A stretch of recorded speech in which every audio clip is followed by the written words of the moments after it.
things are only as strong as the network between them, right? So you might have your pond at one part of your garden and then your dead hedge at the other, but if there's no corridor to link them up, then they're sort of standalone islands.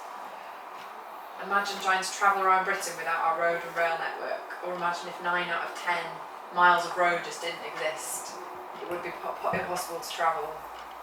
That is the situation faced by many of our vital pollinators and other insects.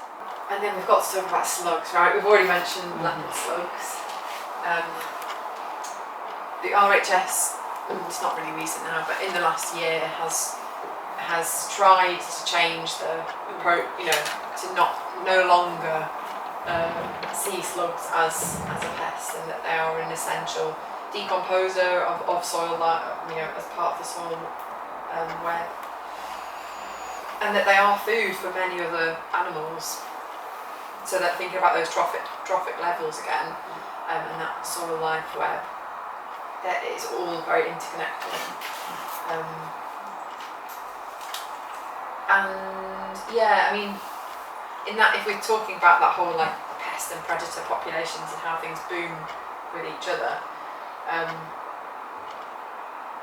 it's difficult because slugs can be so destructive so quickly in terms of our food plants, but they are then contributing to the populations of like birds and other things that you enjoy and see around you. So it's very easy to forget that when you're in that oh my tail, I've gone again.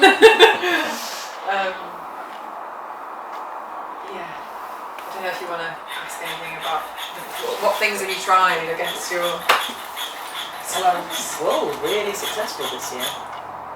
Wool, yeah, wrapping things in wool. Like fleece?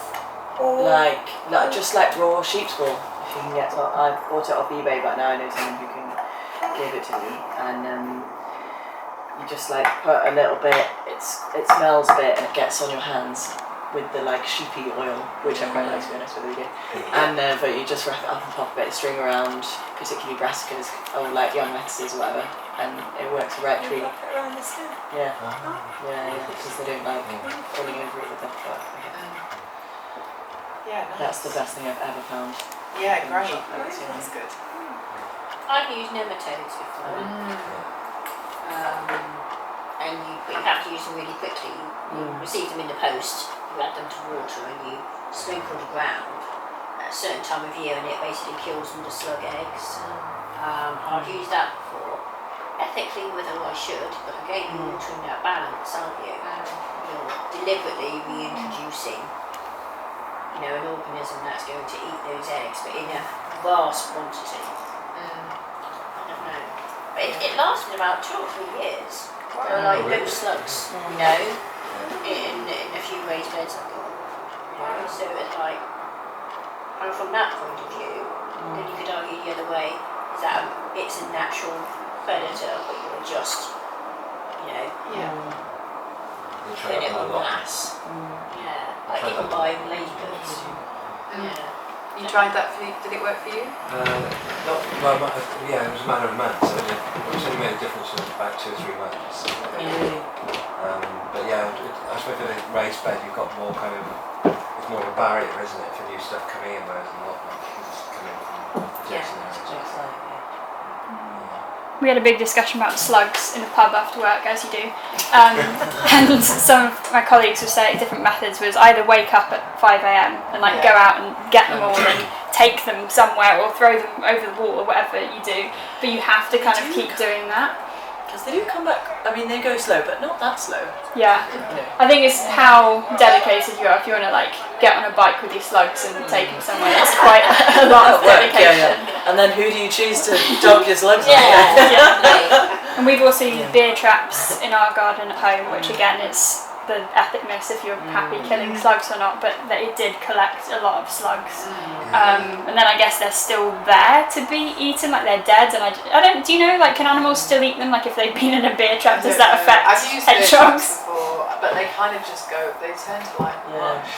So I'm not sure. And again, if you snip them in half with your pruners, which is Oh. quite gross because they kind of turn inside out. Are they still there for something to eat? Yeah. Yeah. Like they seem to attract lots of And then they flies. just reproduce, which multiplies. No, it doesn't. No, okay. I had a friend who used to go out at night and sort of collect them when it's starting to cause problems, and he used Tipex and threw them over a graveyard, the Jason's kind of Oh, graveyard. to see if they came back. But yeah, the sun came back. Really? Yeah. Marked them? Yeah, marked them. Okay, right. So they would travel sort of 50 yards Oh. away. Yeah, that's hilarious. What do you think about the organic slug pellets that are supposed to be okay, the little blue ones? Yeah. That I mean, I are know sold Sims as- Hill use them, Yeah, and they're all organic. But What are they? What are they made of? well, they're a chemical, aren't they? And I think they dry out the slug, but I think one thing is they go away to where they live and die rather than staying on the surface, where other things might come and eat them if they have bad things on them. I think a couple of our colleagues use them as well, the organic slug pellets. Again, I'm not fully sure what's in them, but I think the fact that like Sims Hill and a few people kind of in the food growing / environmental sector are using them. They're probably not perfect, but Yeah. yeah, better than some of the harsher things that could kill up the food chain. The worst thing is when you know people who've got the old ones and they say, I think they're being green because they say, oh, I'll use those up first. For God's sake, no, just get rid of them. Yeah.